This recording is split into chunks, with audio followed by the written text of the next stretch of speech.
நீதிமன்ற செய்திகள்.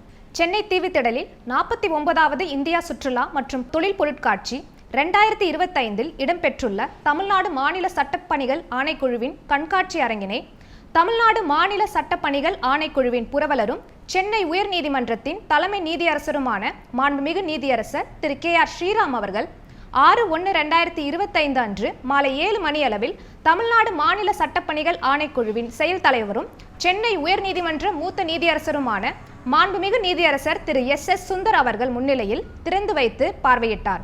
உடன் சென்னை உயர்நீதிமன்றத்தின் மாண்புமிகு நீதியரசர்கள் திருமதி J. நிஷாபானு அவர்கள், முனைவர் அனிதா சுமந்த் அவர்கள், திரு A.D. ஜெகதீஷ் சந்திரா அவர்கள், திரு M. தண்டபாணி அவர்கள், திரு P. தனபால் அவர்கள், திரு K. ராஜசேகர் அவர்களும் இந்நிகழ்வில் பங்கேற்றனர். இக்கண்காட்சி அரங்கில் பொதுமக்களுக்கு சட்ட விழிப்புணர்வு ஏற்படுத்தும் வகையில் சட்டப்பணிகள் ஆணைக்குழுவின் செயல்பாடுகள், தேசிய சட்டப்பணிகள் ஆணைக்குழுவின் திட்டங்கள் அடங்கிய கண்காட்சி அரங்கமாக அமைக்கப்பட்டுள்ளது. இந்நிகழ்வை தமிழ்நாடு மாநில சட்டப்பணிகள் ஆணைக்குழுவின் உறுப்பினர் செயலாளரும் மாவட்ட நீதிபதியுமான திருமதி K. சுதா அவர்கள், துணை செயலாளர் திருமதி S. வெங்கடலட்சுமி ஆகியவர்கள் ஏற்பாடு செய்ய சென்னை மாவட்ட நீதிபதிகள் பலரும் கலந்து கொண்டனர். மேலும் டாக்டர் அம்பேத்கர் அரசு சட்டக்கல்லூரி பட்டறை பெரும்புத்தூர் மாணவர்களும் சென்னை VIT சட்டக்கல்லூரி மாணவர்களும் கலந்து கொண்டு கலை நிகழ்ச்சிகளை ஏற்படுத்தி இவ்விழாவினை சிறப்பித்தனர். பெரம்பலூர் மாவட்ட சட்டப்பணிகள் ஆணைக்குழுவின் சார்பில் சிறுவர்கள் இருசக்கர வாகனம் ஓட்டினால் ஏற்படும் விளைவுகள் குறித்த சட்ட விழிப்புணர்வு முகாம் கடந்த 4/1/2025 அன்று பெரம்பலூர் புதிய பேருந்து நிலையம் அருகில் நடைபெற்றது. இதனைத் தொடர்ந்து பெரம்பலூர் மாவட்ட சட்டப்பணிகள் ஆணைக்குழுவின் செயலாளரும் சார்பு நீதிபதியுமான திரு P. மகேந்திரன் வர்மா கலந்து கொண்டு பேசியதாவது: பொதுமக்கள் சாலை விதிமுறைகளை சரியான முறையில் பின்பற்ற வேண்டும். வாகன ஓட்டிகள் தவறாமல் ஹெல்மெட் கட்டாயம் அணிய வேண்டும். இருசக்கர வாகனங்களில் செல்பவர்கள் பின்பக்கம் அமர்ந்து செல்பவர்களும் கட்டாயம் ஹெல்மெட் அணிந்து செல்ல வேண்டும். 4 வழி சாலை கடக்கும் போது சாலை விதிமுறைகளை பின்பற்றி செல்ல வேண்டும். மேலும் 18 வயதை கடக்காத சிறுவர்கள் இருசக்கர வாகனங்களை ஓட்டி செல்லக்கூடாது. மீறி சென்றால் பெற்றோர்கள் மீது சட்டப்படி கடும் நடவடிக்கை எடுக்கப்படும். மேலும் 18 வயதை கடந்தவர்கள் கட்டாயம் ஓட்டுநர் உரிமம் மற்றும் ஹெல்மெட் அணிந்து செல்ல வேண்டும் என்று பொதுமக்களிடம் கூறினார். இம்முகாமில் பெரம்பலூர் மாவட்ட சட்டப்பணிகள் ஆணைக்குழுவின் தலைமை பாதுகாப்பு வழக்கறிஞர் திரு சிராஜுதீன், உதவி வழக்கறிஞர்கள் திரு தினேஷ், திரு திருஞானம் ஆகியோர் கலந்து கொண்டு போக்குவரத்து விதிமுறைகள் பற்றி பொதுமக்களுக்கு தெளிவாக எடுத்துரைத்து பேசினர். இந்நிகழ்ச்சியில் பெரம்பலூர் போக்குவரத்து காவல் ஆய்வாளர் திரு மகேஷ், திரு பெரியசாமி உட்பட அனைத்து போக்குவரத்து காவலர்களும் மற்றும் பொதுமக்களும் கலந்து கொண்டு பயன்பெற்றனர். திருவண்ணாமலை மாவட்ட சட்டப்பணிகள் ஆணைக்குழுவின் சார்பில் வெஞ்சல் புயலால் பாதிக்கப்பட்ட குடும்பங்களுக்கு மாவட்ட சட்டப்பணிகள் ஆணைக்குழுவின் சார்பில் நிவாரண உதவி வழங்கும் நிகழ்ச்சி கடந்த 6/1/2025 அன்று மாவட்ட ஒருங்கிணைந்த நீதிமன்ற வளாகத்தில் நடைபெற்றது. இந்நிகழ்ச்சியில் தொடர்ச்சியாக மாவட்ட சட்டப்பணிகள் ஆணைக்குழுவின் தலைவரும் மாவட்ட நீதிபதியுமான திரு ப. மதுசூதனன் 3 மாதத்திற்கு தேவையான மளிகை பொருட்களை வெஞ்சல் புயலால் பாதிக்கப்பட்ட 20 குடும்பங்களுக்கு வழங்கினார். மேலும் இந்நிகழ்வில் திருவண்ணாமலை மாவட்ட சட்டப்பணிகள் ஆணைக்குழுவின் செயலாளரும் சார்பு நீதிபதியுமான திரு முகமது ரிஸ்வனுல்லா ஷெரீப், வழக்கறிஞர் சங்க தலைவர்கள், வழக்கறிஞர்கள், சட்ட தன்னார்வலர்கள் உட்பட பலர் கலந்து கொண்டனர். சிவகங்கை மாவட்ட தேவக்கோட்டை வட்ட சட்டப்பணிக்குழு மற்றும் தேசிய மகளிர் ஆணையம் இணைந்து சிவகங்கை மாவட்ட தேவக்கோட்டை ஊரக வளர்ச்சி முகாம் கூட்ட அரங்கில் கடந்த 21/12/2024 அன்று சட்ட விழிப்புணர்வு முகாம் நடைபெற்றது. இந்நிகழ்ச்சியில் தேவக்கோட்டை வட்ட சட்டப்பணிக்கு குழுவின் செயலாளரும் சார்பு நீதிபதியுமான திருமதி கலைநிலவு தலைமை வகித்து சட்ட கருத்துக்களை பொதுமக்களுக்கு எடுத்துரைத்தார். முன்னதாக வட்ட சட்டப்பணிக்குழுவின் முதுநிலை நிர்வாக உதவியாளர் திருமதி மணிமேகலை வரவேற்புரையாற்றினார். மாவட்ட பாதுகாப்பு அலகு சமூக நலத்துறை ஈஸ்வரி ஆகியோர் கருத்துரை வழங்கினார். மேலும் வழக்கறிஞர்கள் கௌசல்யா, பிரவீனா, ஞானசுபா, தர்ஷினி, ஜெயம்லி ஆகியோர் பெண்களை போற்றும் தேசமே என்ற விழிப்புணர்வு பாடலை பாடினர். விடியல் NCO மகளிர் மேம்பாட்டு குழு சார்பாக கைபேசியினால் சமூகத்தில் நடக்கும் அவலங்கள் குறித்து நாடகமாக விளக்க உரையாற்றினார். இதனைத் தொடர்ந்து தர்ஷினி சாதனை பெண்கள் என்னும் கவிதை மூலம் விழிப்புணர்வு ஏற்படுத்தினார். இந்நிகழ்ச்சியில் தேவக்கோட்டை வட்ட சட்ட பணிக்குழுவின் செயலாளரும் சார்பு நீதிபதியுமான திருமதி கலைநிலா, வழக்கறிஞர்கள், ஆசிரியர்கள், ஒன்றிய அலுவலக ஊழியர்கள், வட்டார வளர்ச்சி அலுவலர்கள் மற்றும் சட்ட தன்னார்வலர்கள் உட்பட பலர் கலந்து கொண்டனர். இறுதியாக திரு பாஸ்கரன் சுப்பிரமணியன் வாழ்த்துரை வழங்கினார். நீலகிரி மாவட்ட சட்டப்பணிகள் ஆணைக்குழுவின் சார்பில் இல்லம் தேடி இந்திய அரசியலமைப்பு என்ற சிறப்பு சட்ட விழிப்புணர்வு முகாம் பில்லூர் மட்டம் பகுதியில் உள்ள சின்னாலக்கொம்பை மலைவாழ் மக்கள் கிராமத்தில் கடந்த 3/1/2025 அன்று நடைபெற்றது. இம்முகாமில் நீலகிரி மாவட்ட சட்டப்பணிகள் ஆணைக்குழுவின் செயலாளர் திரு V.S. பாலமுருகன் 5 கிலோமீட்டர் தூரம் நடந்தே சென்று அந்த பகுதியில் உள்ள குடியிருப்பு வசதிகளை ஆய்வு செய்தும் அடிப்படை உரிமைகள் குறித்தும் சட்ட விழிப்புணர்வு ஏற்படுத்தி அவர்களிடையே குறைகளை மனுவாக பெற்றார். இதனைத் தொடர்ந்து ஆனைப்பள்ளம் கிராமத்தில் வசிக்கும் பொதுமக்களுக்கும் சட்ட விழிப்புணர்வு ஏற்படுத்தினார். இந்நிகழ்ச்சியில் குன்னூர் வட்டாட்சியர், சிறப்பு வட்டாட்சியர் மற்றும் குன்னூர் வன அலுவலர், வழக்கறிஞர்கள் மற்றும் பொதுமக்கள் உட்பட பலர் கலந்து கொண்டனர். சிவகங்கை மாவட்ட சட்டப்பணிகள் ஆணைக்குழு சார்பில் மாவட்ட சட்டப்பணிகள் ஆணைக்குழுவின் தலைவரும் மாவட்ட நீதிபதியுமான திருமதி K. அறிவொளி கடந்த 7/1/2025 அன்று சிவகங்கை ஒருங்கிணைந்த நீதிமன்ற வளாகத்தில் சாலை பாதுகாப்பு விதிகள் குறித்த விழிப்புணர்வு ஏற்படுத்தும் வகையில் ஆட்டோ பேரணியை துவக்கி வைத்தார். இந்நிகழ்ச்சியில் மாவட்ட நீதிபதிகளும், வட்டார போக்குவரத்து அலுவலர்கள், வட்டார போக்குவரத்து ஆய்வாளர்கள் மற்றும் மாவட்ட சட்டப்பணிகள் ஆணைக்குழுவின் உறுப்பினர்கள், ஆட்டோ ஓட்டுநர்கள் உட்பட பலர் கலந்து கொண்டனர். திருப்பூர் மாவட்ட அவிநாசி வட்ட சட்டப்பணிகள் குழு சார்பில் அரசு சுகாதார மருத்துவமனையில் பொதுமக்களின் நலனுக்காக HIV பற்றிய விழிப்புணர்வு முகாம் கடந்த 4/1/2025 அன்று நடைபெற்றது. இம்முகாமில் HIV துறை ஆலோசகர் Thiru Kannan, lab technician Thiru A. Lakshmanan மற்றும் செவிலியர் கலந்து கொண்டு HIV தொற்றிலிருந்து தன்னை பாதுகாத்துக் கொள்ளும் முறைகள் குறித்தும், HIV அறிகுறிகள் தெரிந்தவர்கள் மருத்துவர்கள் ஆலோசனையின்படி எடுக்க வேண்டிய நடவடிக்கைகள் பற்றி, மருத்துவ சிகிச்சை பற்றியும் பொதுமக்களிடையே விழிப்புணர்வு ஏற்படுத்தினர். இம்முகாமில் பொதுமக்கள் பலர் கலந்து கொண்டு பயன்பெற்றனர். இத்துடன் நீதிமன்ற செய்திகள் நிறைவடைந்தது. நன்றி, வணக்கம்.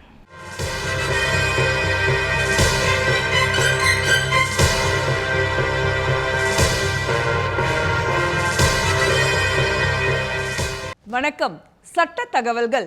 இன்றைய சட்ட தகவல் நிகழ்ச்சியில் ஒப்பந்த தொழிலாளர் ஒழுங்குபடுத்துதல் மற்றும் ஒழிப்பு சட்டம் 1970 பற்றி விரிவாக காண்போம். சட்டத்தின் நோக்கம்: தொழிலகங்களில் ஒப்பந்த அடிப்படையில் தொழிலாளர்களை அமர்த்தி அவர்களின் சேவையினை பயன்படுத்துவதில் பல்வேறு முறைகேடுகள் ஏற்படுகின்றன. ஒப்பந்த தொழிலாளர்கள் பணி செய்யும் இடங்களில் அவர்களது பணியினை ஒழுங்குபடுத்தி அவர்களுக்கு சேர வேண்டிய ஊதியங்களையும் பயன்களையும் அவர்கள் சட்டப்படி பெற்றுக்கொள்ள வழிவகைகள் செய்வதை உறுதிப்படுத்தும் நோக்கத்துடனே ஒப்பந்த தொழிலாளர்கள் ஒழிப்பு சட்டம் 1970 இயற்றப்பட்டுள்ளது. சட்டம் அமலாகும் இடங்கள்: இச்சட்டம் 20 அல்லது அதற்கும் அதிகமான தொழிலாளர்களை ஒப்பந்த தொழிலாளர்களாக முந்தின 12 மாத காலத்தில் ஏதாவது ஒரு நாளில் பணிக்கு அமர்த்தி வேலை செய்ய வைத்துள்ள எல்லா நிறுவனங்களுக்கும் தொழிற்சாலைகளுக்கும் அமலாகும். அதோடு 20 அல்லது அதற்கு மேற்பட்ட தொழிலாளர்களை ஒப்பந்த தொழிலாளர்களாக பணிக்கு வைத்துள்ள எல்லா ஒப்பந்தக்காரர்களுக்கும் இச்சட்டம் அமலாகும். எனினும் உரிய அரசானது விருப்பப்பட்டால் அது 2 மாதங்களுக்கும் குறையாத அளவிலான ஒரு அறிவிப்பினை கொடுத்து 20க்கும் குறைவான ஒப்பந்த தொழிலாளர்களை பணிக்கு வைத்துள்ள எந்த ஒரு நிறுவனத்திற்கும் அல்லது ஒப்பந்ததாரருக்கும் இச்சட்டத்தினை அமல் செய்யவும் அதற்கு அதிகாரம் கொடுக்கப்பட்டுள்ளது. பிரிவு 1 சப்கிளாஸ் 4 கீழ் இச்சட்டம் தொடர்ச்சியாக பணி நடைபெறாமல் தற்செயலாக இடையிடையே ஒரு வருடத்தில் 160 நாட்களுக்கும் மேற்படாத அளவில் அவ்வப்போது மட்டும் தொழில் நடைபெறக்கூடிய நிறுவனங்களுக்கும் வருடத்தில் 60 நாட்களுக்கும் குறைவாக வேலை நடைபெறும் பருவகால தொழிற்சாலைகளுக்கும் அமல் செய்யப்பட மாட்டாது. It shall not apply to establishments in which work only of an intermittent or casual nature is performed. Section 1 Class 5. ஒப்பந்த தொழிலாளி கான்ட்ராக்ட் லேபர் பிரிவு 2B இன் கீழ் ஒரு நிறுவனம் மேற்கொண்டுள்ள தொழில் சம்பந்தமான வேலைகளை ஊதியத்திற்காக செய்ய ஒரு ஒப்பந்ததாரராகவோ அல்லது அவர் மூலமாகவோ நியமிக்கப்பட்டவர் ஒப்பந்த தொழிலாளியாகும். அந்த நிறுவனத்தின் முதன்மை பணியாண்மையருக்கு பிரின்சிபல் எம்ப்ளாயர் தெரிந்து அங்கு பணியமர்த்தப்பட்டாலும் அல்லது அவரது கவனத்திற்கு வராமலேயே ஒரு தொழிலாளி அங்கு பணிக்கு அமர்த்தப்பட்டாலும் கூட அவர் ஒப்பந்த தொழிலாளியே. தொழிலாளி ஒர்க்மேன் என்றால் யார்? ஒரு நிறுவனத்தில் ஊதியத்திற்காக தனித்திறமை வாய்ந்தவராகவோ அல்லது இல்லாதவராகவோ அல்லது பகுதி அளவில் தனித்திறமை உள்ளவராகவோ, skilled or semi skilled or unskilled உடல் உழைப்பு செய்கிறவராகவோ கண்காணிப்பாளராகவோ தொழில்நுட்ப பணியாளராகவோ அல்லது எழுத்தர் பணியினை செய்கிறவராகவோ இருக்கிறவர் ஒருவர்தான் தொழிலாளி என கருதப்படுவார். அவரது நியமனம் எழுத்துப்பூர்வமாகவோ அல்லது அவ்வாறு இல்லாமலோ கூட இருக்கலாம். ஆனால் மேலாண்மை பணி அல்லது நிர்வாக பணியினை ஒரு நிறுவனத்தில் முதன்மை பணியாக செய்பவர் தொழிலாளியாக கருதப்பட மாட்டார். ரூபாய் 500க்கும் அதிகமான ஊதியத்தினை பெற்று கண்காணிப்பு பணியினை செய்கிறவர் சூப்பர்வைசர் தொழிலாளி அல்ல. நிறுவனத்திற்கு வெளியே வேலை செய்யும் பொருட்களை செய்தோ அல்லது சுத்தப்படுத்தியோ அல்லது அழகுபடுத்தியோ அல்லது அதனை பயன்படுத்த வசதியாக செம்மைப்படுத்தியோ அதனை தொழிற்சாலைக்கு கொண்டு வந்து தருகிற வெளி வேலையால் அவுட் ஒர்க்கர் தொழிலாளி அல்ல. அதாவது ஒரு நிறுவனத்திற்காக தனது வீட்டிலோ அல்லது நிறுவனத்தின் கட்டுப்பாட்டிற்குள் இல்லாத வேறு ஒரு இடத்திலோ இருந்து பணி செய்து அந்த பொருட்களை தொழிற்சாலைக்கு கொண்டு வந்து ஒப்படைத்து அதற்கு ஊதியம் பெறுபவர் இச்சட்டப்படி தொழிலாளி அல்ல. அத்தகையோருக்கு இச்சட்டம் அமலாகாது. ஒப்பந்ததாரர் கான்ட்ராக்டர் பிரிவு 2C கீழ் ஒரு நிறுவனத்தை பொறுத்தமட்டில் அதன் செயல்பாட்டிற்கு தேவையான பொருட்கள் மற்றும் தயாரிக்கப்பட்ட சரக்குகள் எல்லாம் தனது ஒப்பந்த தொழிலாளர்கள் மூலம் அதற்கு கொடுப்பவர் அல்லது அந்த நிறுவனத்தின் வேலைகளுக்கு ஒப்பந்த தொழிலாளர்களை அனுப்புபவர் என்பதோடு மட்டுமல்லாமல் அந்த நிறுவனம் எதிர்பார்க்கின்ற குறிப்பிட்ட பலனை அல்லது விளைவை கொடுப்பதற்கு பொறுப்பேற்றிருப்பவர் ஒப்பந்ததாரர் ஆவார். இதில் உள் ஒப்பந்ததாரரும் சப் கான்ட்ராக்டரும் அடங்குவார். நிறுவனத்தில் ஒப்பந்த தொழிலாளர்களை பணிக்கு வைத்திருப்பது குறித்து பதிவு நடைமுறை registration of establishments employing contract labourer. ஒப்பந்த தொழிலாளர் சட்டத்தின் அமலாக்கத்தின் கீழ் வருகிற அனைத்து நிறுவனங்களின் முதன்மை பணியாளர்களும் உரிமையாளர்களும் தங்களது நிறுவனங்களில் ஒப்பந்த தொழிலாளர்களை பணிக்கு அமர்த்த விரும்பினாலோ அல்லது ஏற்கனவே அவர்களை அங்கு இதற்கென உரிய அரசிடம் பதிவு செய்து கொள்ள வேண்டியது அவசியமாகும். இத்தகைய பதிவுகளை செய்வதற்கு ஏதுவாக அரசாங்கம் கெசட் அந்தஸ்து உள்ள அலுவலர்களை பதிவு அதிகாரிகளாக ரிஜிஸ்டரிங் ஆஃபீஸர்ஸ் என்று நியமித்துள்ளது. இந்த பதிவு அதிகாரிகளிடம் இதற்கென குறிப்பிட்டுள்ள படிவத்தை ஃபார்ம் 1 பூர்த்தி செய்து அரசு அறிவித்துள்ள காலக்கெடுவிற்குள் ஒரு விண்ணப்பத்தின் மூலம் நேரடியாகவோ அல்லது தபால் மூலமாகவோ பதிவிற்கு சமர்ப்பிக்க வேண்டும். பிரிவு 7 பதிவு சான்றிதழுக்கு விண்ணப்பிக்கும் போது தங்களது நிறுவனத்தில் அல்லது தொழிற்சாலையில் நியமிக்கப்படவிருக்கும் ஒப்பந்த தொழிலாளர்களின் மொத்த எண்ணிக்கைக்கு ஏற்ப அரசுக்கு கட்டணமும் செலுத்த வேண்டும். தொழிலாளர் சட்ட மத்திய விதி 26 விண்ணப்பத்தினை பரிசீலனை செய்து பதிவு அதிகாரி அந்த நிறுவனத்தில் ஒப்பந்த தொழிலாளர்களை நியமிப்பதற்கு அனுமதித்து பதிவு சான்றிதழ் ஒன்றினை வழங்குவார். அந்த சான்றிதழில் நிறுவனத்தின் முகவரி, ஒப்பந்த தொழிலாளர்களாக நியமிக்கப்படுவோரின் அதிகபட்ச எண்ணிக்கை அளவு, அந்த நிறுவனம் செய்கின்ற தொழில், வியாபாரம் அல்லது உற்பத்தி செய்யப்படும் பொருட்களின் விபரம் முதலென குறிப்பிடப்பட்டிருக்கும். தவறான தகவல்களை கொடுத்து பதிவு சான்றிதழ் பெற்றிருந்தாலோ அல்லது அந்த நிறுவனத்திற்கு கொடுக்கப்பட்டுள்ள பதிவு சான்றிதழ் இனி பயன்படாது என்றோ பதிவு அதிகாரி திருப்தி அடைந்தால் தகுந்த அறிவிப்பும் வாய்ப்பும் அந்த நிறுவனத்திற்கு கொடுத்து அந்த பதிவு சான்றிதழை ரத்து செய்யலாம். உரிய அரசு அறிவித்துள்ள காலக்கெடுவிற்குள் பதிவு சான்றிதழ் பெற தவறிய நிறுவனங்கள் அல்லது பதிவு சான்றிதழ் ரத்து செய்யப்பட்ட நிறுவனங்கள் தொடர்ந்து அங்கு ஒப்பந்த தொழிலாளர்களாக யாரையும் நியமிக்க முடியாது. பிரிவுகள் 8 மற்றும் 9 ஒப்பந்த தொழிலாளர் பணியினை தடை செய்தல், prohibition of employment of contract labour. எந்த ஒரு குறிப்பிட்ட நிறுவனத்திலும் அங்கு செய்யப்பட்டு வரும் எந்த ஒரு வேலையிலும் தயாரிப்பு முறையிலும் அல்லது செயல்பாட்டிலும் எந்த ஒரு ஒப்பந்த தொழிலாளியையும் பணிக்கு அமர்த்தக்கூடாது என்று தடை செய்து உரிய அரசு அதனை அரசு பதிவிதழில் அறிவிப்பு வெளியிடலாம். அத்தகைய அறிவிப்பினை வெளியிடும் முன்பாக அந்த நிறுவனத்திற்கு உரிய அரசு மத்திய அரசு என்றால் இச்சட்டத்தின் கீழ் ஏற்படுத்தப்பட்டுள்ள மத்திய ஆலோசனை வாரியத்தையும் சென்ட்ரல் அட்வைசரி போர்டு, மாநில அரசு என்றால் மாநில ஆலோசனை வாரியத்தையும் ஸ்டேட் அட்வைசரி போர்டு கலந்து ஆலோசனை செய்து முடிவெடுக்கும். Steel Authority of India Limited versus Union of India All India Reported 2006 Supreme Court 3229 என்ற வழக்கில் ஒரு தொழிலில் அல்லது நிறுவனத்தில் ஒப்பந்த தொழிலாளர் பணியினை தடை செய்ய வேண்டுமா அல்லது அனுமதிக்கலாமா என்பதை முடிவு செய்யும் அதிகாரம் முழுமையாக சம்பந்தப்பட்ட அரசுக்கு தான் உள்ளதே தவிர தொழிலாளர் நீதிமன்றம் அதில் தலையிடவே முடியாது என்று உச்சநீதிமன்றம் திட்டவட்டமாக கூறியுள்ளது. மத்திய ஆலோசனை வாரியம் சென்ட்ரல் அட்வைசரி போர்டு மத்திய அரசு இச்சட்டம் குறித்த காரியங்களை செயல்படுத்தவும் தனக்கு ஆலோசனை கூறவும் இதனை ஏற்படுத்தியுள்ளது. மத்திய ஆலோசனை வாரியத்தின் தலைவரை சேர்மன் மத்திய அரசு நியமிக்கிறது. மத்திய அரசின் முதன்மை தொழிலாளர் ஆணையாளர் சீஃப் லேபர் கமிஷனர் சென்ட்ரல் இதில் ஒரு பதவி வழி எக்ஸ் அஃபிஷியோ உறுப்பினராக இருப்பார். அத்துடன் மத்திய அரசின் சார்பிலும் ரயில்வே, நிலக்கரி தொழில், சுரங்கத் தொழில், ஒப்பந்ததாரர்கள், தொழிலாளர்கள் மற்றும் குறிப்பிட்ட தொழிலோடு அக்கறையுள்ளவர்களின் சார்பிலும் இவ்வாரியத்தின் உறுப்பினர்களாக அதன் எண்ணிக்கை 17க்கு அதிகப்படாமலும் 11க்கு குறையாத அளவிலும் மத்திய அரசால் நியமிக்கப்படுவார்கள்.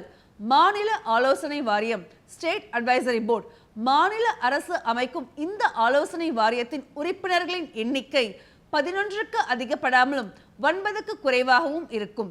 மாநில அரசு சார்பிலும் தொழில்துறை ஒப்பந்ததாரர்கள் மற்றும் தொழிலாளர்கள் சார்பிலும் அவர்களின் பிரதிநிதிகளாக செயல்பட மாநில அரசே இவர்களை நியமிக்கும். இதன் தலைவர் மாநில அரசால் நியமிக்கப்படுவார். தொழிலாளர் சார்பிலான உறுப்பினர் எண்ணிக்கையும் ஒப்பந்ததாரர்கள் மற்றும் முதன்மை பணியாண்மையர் சார்பிலான உறுப்பினர் எண்ணிக்கையும் சம அளவில் இருக்கும். ஒப்பந்ததாரர்களுக்கு உரிமை வழங்கல் லைசன்சிங் ஆஃப் கான்ட்ராக்டர்ஸ் உரிய அரசிடமிருந்து உரிமம் பெறாமல் எந்த ஒரு ஒப்பந்ததாரரும் கான்ட்ராக்டர் எந்த ஒரு நிறுவனத்திலும் யாரையும் ஒப்பந்த தொழிலாளியாக வேலைக்கு வைத்து அவரிடம் வேலை வாங்கக்கூடாது. ஒப்பந்ததாரர்களுக்கு இத்தகைய உரிமம் வழங்கும் காரியத்திற்காக அரசானது உரிமம் வழங்கும் அதிகாரிகளை லைசன்சிங் ஆபீசர்ஸ் தகுந்த இடங்களில் நியமித்துள்ளது.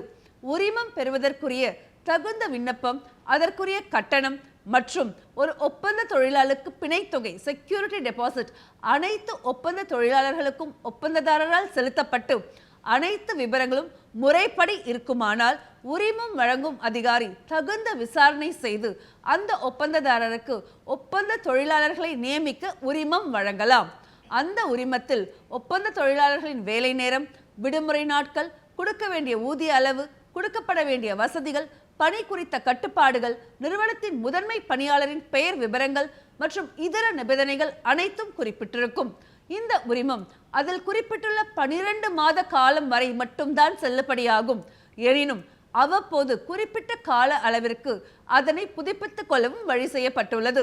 ஒப்பந்த தொழிலாளர்களை நியமிப்பதற்கு நிறுவனங்கள் பெற வேண்டிய பதிவு சான்றிதழை ரத்து செய்துவிட்டாலோ அதனை எதிர்த்து 30 நாட்களுக்குள் அரசு இதற்கென நியமிக்கும் மேல்முறையீட்டு அதிகாரியிடம் அப்பலட் ஆபீசர் அந்த நிறுவனம் முறையிடலாம். ஒப்பந்ததாரர்கள் பெற்றுள்ள உரிமத்தில் கூறப்பட்டுள்ள அளவிற்கு மேல் கூடுதலாக யாரையும் ஒப்பந்த பணியாளர்களாக எந்த ஒரு நிறுவனத்திலும் நியமிக்க முடியாது. இந்த உரிமம் மற்றவர்களுக்கு மாற்றத்தக்கதல்ல, நான் டிரான்ஸ்ஃபரபிள். ஒப்பந்த தொழிலாளர்களுக்கு 1948ஆம் ஆண்டைய குறைந்தபட்ச ஒப்பந்த தொழிலாளர்கள் ஊதிய சட்டத்தின்படி மினிமம் வேஜஸ் ஆக்ட் கிடைக்க வேண்டிய ஊதியங்களை கண்டிப்பாக வழங்க வேண்டும். ஒப்பந்த தொழிலாளர்களின் நலன்கள் மற்றும் உடல் நலம் welfare and health of contract labourers. ஒப்பந்த தொழிலாளர்களின் எண்ணிக்கை ஒரு நிறுவனத்தில் 100 அல்லது அதற்கும் மேற்பட்டு இருக்குமானால் அங்கு சிற்றுண்டி சாலை கேண்டீன் அமைக்கவும், அங்கு வழங்கப்பட வேண்டிய குறிப்பிட்ட உணவுகள், விலை நிர்ணயங்கள் மற்றும் இதர வசதிகள் குறித்தும் உரிய அரசு ஆணை பிறப்பிக்கலாம். பிரிவு 16. ஒப்பந்த பணியாளர்களை வேலை சம்பந்தமாக இரவில் நிறுவனங்களில் தங்க நேருமானால் அவர்கள் தங்குவதற்கு போதிய வசதிகள், வெளிச்சம் மற்றும் காற்றோட்டமுள்ள ஓய்வு அறைகள் ரெஸ்ட் ரூம்ஸ் அனைத்தும் முறைப்படி அங்கு அமைக்கப்பட்டிருக்க வேண்டும். பிரிவு 17. தொழிலாளர்களுக்கு போதிய சுகாதாரமான குடிநீர், சுத்தமாக பராமரிக்கப்படும் கழிப்பிடங்கள், துணிகளை துவைப்பதற்கான வசதிகள் செய்து கொடுக்க வேண்டும். பிரிவு 18. போதுமான அளவிலானதும் தேவையான மருந்துகள் கொண்டதுமான முதலுதவி பெட்டிகள் ஃபர்ஸ்ட் எய்ட் ஃபெசிலிட்டிஸ் மற்றும் உபகரணங்கள் அனைத்தும் அங்கு தேவைப்படும் வேலை நேரங்களில் கிடைக்க செய்ய வேண்டும். தண்டனைகள் எந்த ஒரு சட்டத்தின் எந்த ஒரு பகுதியையும் மீறும் எந்த ஒரு நபருக்கும் 3 மாதங்களுக்கும் மேலாக கஸ்டடியிலோ அல்லது ரூபாய் 1000 அபராதமாக அளிக்கப்படும் அல்லது அவர்களின் தண்டனையின் தீவிரத்தை பொறுத்து 2 தண்டனைகளை சேர்த்தபடி கூட அவர்களுக்கு தண்டனையாக கொடுக்கப்படலாம். கூடுதல் அபராதம் வழங்கப்படாத சட்டத்தின் கீழ் நிறுவனத்தில் பணிபுரியும் அந்த நபர் எந்த விதிகளையாவது மீறும் போது பின்னர் அவர்களுக்கு 3 மாத கால சிறை தண்டனை வழங்கப்படலாம். அல்லது 1000 ரூபாய் அபராதம் வழங்கப்படும் அல்லது அவர்களது குற்றத்தை பொறுத்து 2 தண்டனைகளையும் சேர்த்து வழங்கலாம். நேயர்களே, சட்டம் சம்பந்தமான கேள்விகளை அனுப்ப வேண்டிய முகவரி: உறுப்பினர் செயலாளர், தமிழ்நாடு மாநில சட்டப்பணிகள் ஆணைக்குழு, வடக்கு கோட்டை சாலை, மெட்ராஸ் உயர்நீதிமன்ற வளாகம், சென்னை 600104. இந்நிகழ்ச்சிகளை யூடியூபில் பார்க்க டிடி தமிழ் நீதிமன்ற செய்திகள் என்ற பக்கத்தில் பார்க்கலாம். மேலும் சட்ட உதவிக்கு தேசிய சட்டப்பணிகள் ஆணைக்குழு உதவி எண் 1510 என்ற எண்ணை தொடர்பு கொள்ளவும். இத்துடன் சட்ட தகவல்கள் நிறைவடைகிறது. நன்றி, வணக்கம்.